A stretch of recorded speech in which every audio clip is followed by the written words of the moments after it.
ఒక చిన్న గ్రామంలో నారావారిపల్లెలో అత్యంత సాధారణ రైతు కుటుంబంలో పుట్టిన ఒక వ్యక్తి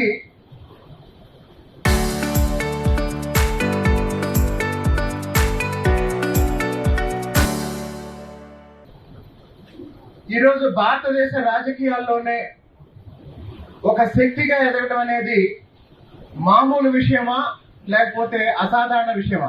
పార్టీ అధ్యక్షుడిగా రికార్డు కూడా ఆయింది. మహాకవి శ్రీశ్రీ చెప్పాడు, కొంతమంది కుర్రవాళ్ళు పుట్టుకతో వృద్ధులు, కొంతమందిని మనం చూస్తాం 25 ఏళ్లకి 30 ఏళ్లకి నెరసిపడిపోతా ఉంటారు. మరి 76 సంవత్సరాల వయసులో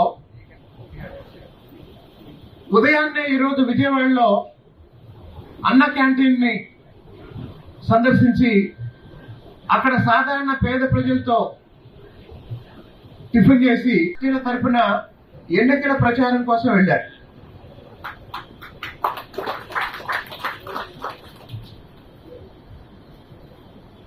అంటే ఒకే రోజు రాష్ట్రం మొత్తం తిరిగిన సందర్భాలు ఉన్నాయి, రాష్ట్రం దాటి కార్యక్రమాలు చేసిన సందర్భాలు ఉన్నాయి.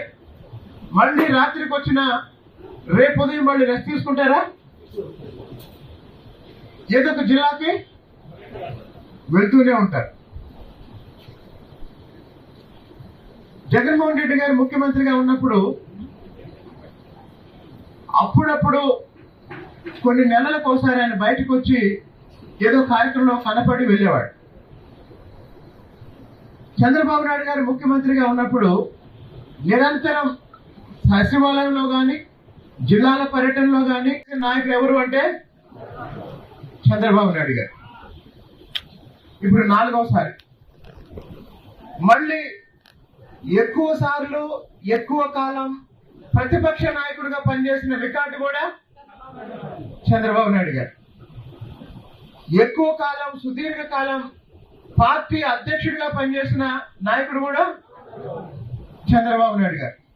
1995 నుంచి ఈ రోజు వరకు దాదాపు 30 సంవత్సరాల పైగా పార్టీ అధ్యక్షులుగా పనిచేస్తున్నారు. స్వయం కృషితో చంద్రబాబు నాయుడు గారు చదువుకునేటప్పుడు యూనివర్సిటీలో విద్యార్థి నాయకుడిగా ఉన్నారు. ఆ రోజు ఆయనకి ఎవరు గాడ్ ఫాదర్ లేరు.